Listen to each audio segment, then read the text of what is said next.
The Gettysburg battlefield is filled with monuments marking what was. And as much as things have changed here since 1863, some landmarks have endured as they were. All of these things, if you know where to look, they're hidden in plain sight. The boulders on the battlefield can tell stories few have ever heard.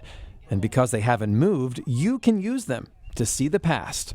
You can quite literally stand in their footsteps and see what they saw. And that's incredible. That's something that you can't do any other place. All you need is a black and white photograph and the right rock. So this is one of the boulders that has stood the test of time. Yeah. I mean, we can kind of take a step back, and this is the picture that was taken right here.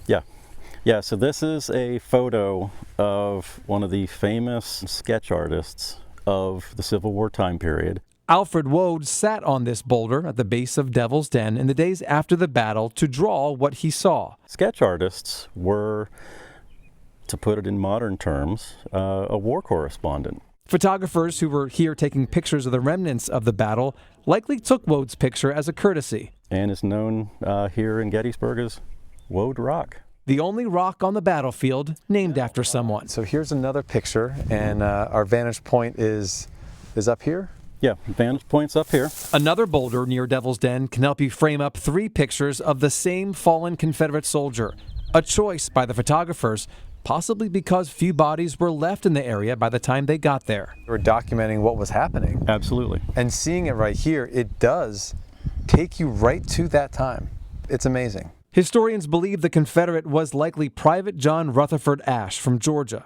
Most known, though, for a different picture in Devil's Den. This is indeed one of the more iconic photographs of the entire Civil War. But historians have found this shot was staged. The photographers moved Ashe's body to between these boulders and called him a rebel sharpshooter. This photograph is set up in a way to show just how brutal Civil War battles truly were. And by using these rocks as reference, this harrowing history comes to life. It now jumps off the page, and it's real.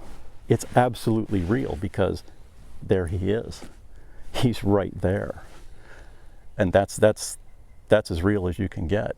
One more picture to show you at Devil's Den. This was the background of a photo taken months after the battle ended in November of 1863, days before President Lincoln came to Gettysburg to dedicate the National Cemetery. All the people in this picture, that means, were alive. They staged it to sell the picture and make money, knowing a lot of people were coming to town to see the president. Exploring outdoors in Gettysburg, Matt Barcaro, WGAL News 8.